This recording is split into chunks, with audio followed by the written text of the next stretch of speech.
This video is made for adult collectors because damn, I forgot how big the frame combiners were. You ever want to see what it looks like when an airplane orders like 3 Taco Bell boxes? That's a big back airplane. That's a lot of airplane. That's a lot of airplane. Ah, there we go. That's better.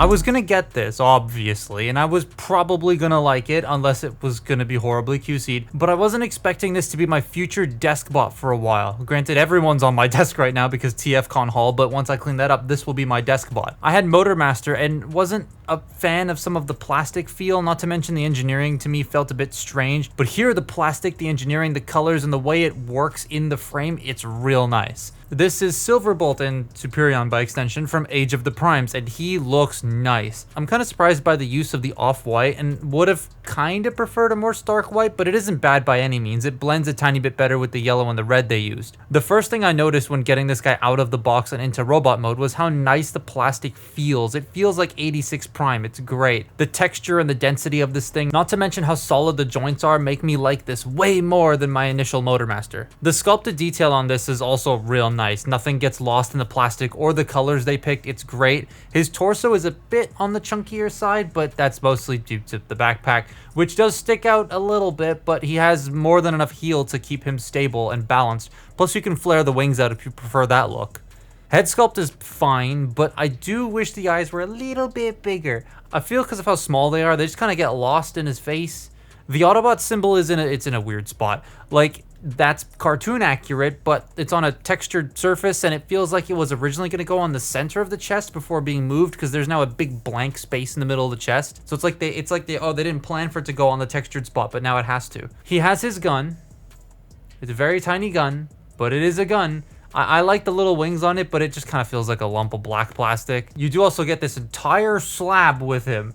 It's a big brick of nothing, but it can convert into this battle platform for him. Kind of works better than Victory Sabers. The slab is also made of the same material as him, so it feels insanely solid, not to mention everything pegs together very well. Silverbolt has a surprising amount of articulation for being, well, Silverbolt. I mean, the previous Silverbolt was this, and this kind of sucks. So this is a really nice change of pace. So to start with, the head is on a ball joint. You get some really nice tilt side to side there. You get some up and some down. This chest panel here sometimes doesn't like to peg in, so if I'm messing with the head, it'll just come undone. But sometimes it's fine. It's like hit or miss. It's very strange. These shoulders can do a full 360. They can go out that far. You have bicep rotation. A little bit over 90 degrees of bend at the single jointed elbow. No wrist swivel, which is a little unfortunate for a commander class, but that's also because it has to fold in here. And there's like no room for a waist joint or wrist joint. There is room for a waist joint because he does have a waist joint. They've rounded off the corners here so that it can in fact go back there into the backpack. It only rotates that far, but I'm glad it's there at all. The hip skirts, they're really stiff because they are the landing gear, but they can move out of the way. You have ratcheted hips that go forward that far and then they go back that far. And then you got in and out. You have thigh rotation. You have double jointed knees so they can bend all the way. And I folded his heel up, and then the ankles can go forward all the way, which is great. And then you have an amazing ankle tilt. So he is very, very articulated and very, very stable, which is a lot more than I can say for this thing. With rattly ass legs and barely any articulation. This is just, it's great. I just wish it had a wrist swivel, and I wish this pegged together a little bit more solidly. Those are the only two things that I wish it had. However, this back here, and I asked a bunch of my friends, they have no idea why either. This rotates. I don't know why this rotates, but it does. So I guess if you want the nose cone pointing down, you can have it pointing down. But I don't recall it ever being in the instructions. So the base figure is very nice. Mice? There's no mice here. Nice, there we go. I just can't get over how much nicer it feels to me than what I remember of Motormaster. His transformation is also very clever and intriguing to do. Okay, so this transformation is kind of fun, and it shares nothing with this, thankfully, so it's great. So to start with, we're going to fold the heels up, then fold up the feet, and they're just going to sit there like that. Actually, I'm going to also rotate them this way, and they're going to sit there like that. Next thing you want to do is oh, wait, hang on. Before I do that, I'm not going to fold the feet up, but we're going to open this up, rotate this head, and fold it in. Then we're going to flip the combine mode head out, and then close this up, just so that you can go, there you go, that's funny. but you want to leave the combined mode head out. We're going to keep this out. We're going to rotate the arms backwards 90 degrees and fold the hands in. So backwards 90, fold the hands. Fold these sections in, they will clip into place, and then the head will come down. You want to leave this head untabbed from here. So it tabs in to that slot for combined mode, but for jet mode, you leave it out. You want to fold this up, snap it into place. Then we're going to take the legs, bring them up, and then these hands are just going to fit into these hollow spots here. That just goes in there. And then right here, that goes into there. Close that up. Take the wings, fold them down, pull a cockpit up, fold down the tail fin till it snaps into place. And then this is why you want to leave this unpegged. You want to bring this down, and these pegs are going to peg into the ears on either side. And then you snap that into place, and it will like sort of sit in there on the little bit above the actual peg. Then you open this up, fold this section out. You can fit a Titan Master in here, but then you can't close the cockpit, which is a little unfortunate. But once you get that folded down, you fold out the landing gear, which is on the hip skirt, which I think is awesome. And you can plug the gun in underneath here.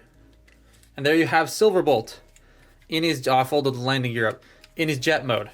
I really like doing that transformation. I like this jet mode. Yes, there is underkibble because Silverbolt is just like that, but it's pretty well contained. It certainly looks and feels a lot better than the Combiner Wars one to me. The gun can store under the cockpit, and he can also do the droop snoot. I'm glad that they included that. I really like how the hip skirts become the rear landing gear. That's so clever. And so far, this team is shaping up to be great. Now we bring in the slab, and it connects using these red bits and then tabbing into the wings and like folding little bits out on those wings to peg it together, and then folding the tail fin to reveal an Autobot symbol. And that's what a plane looks like with a trailer.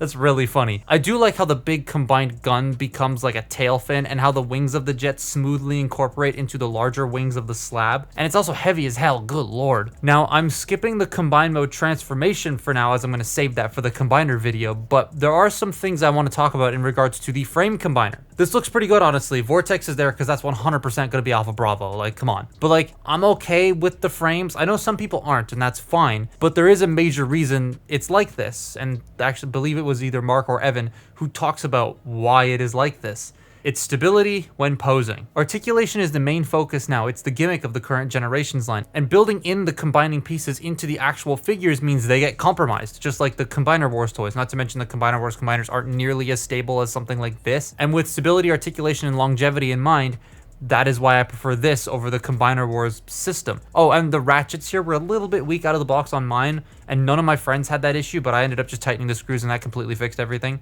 As the base figure goes though, I do like this a lot, and you get an entire commander size figure in the box too, which is great. I prefer this over Minosaur in terms of frames and overall package, plus there's no pieces left over when combining. Definitely recommend this to someone who's wanting a good modern combiner. I just wish the jets and the legs could fit a bit more in. They stick out quite a bit on the back, and it's the only like visual issue I have with it. But that's my look at, I almost said Combiner Wars, at Age of the Primes Silverbolt and Superion. Follow me on Twitter and Instagram, and I will see you next time. Bye bye.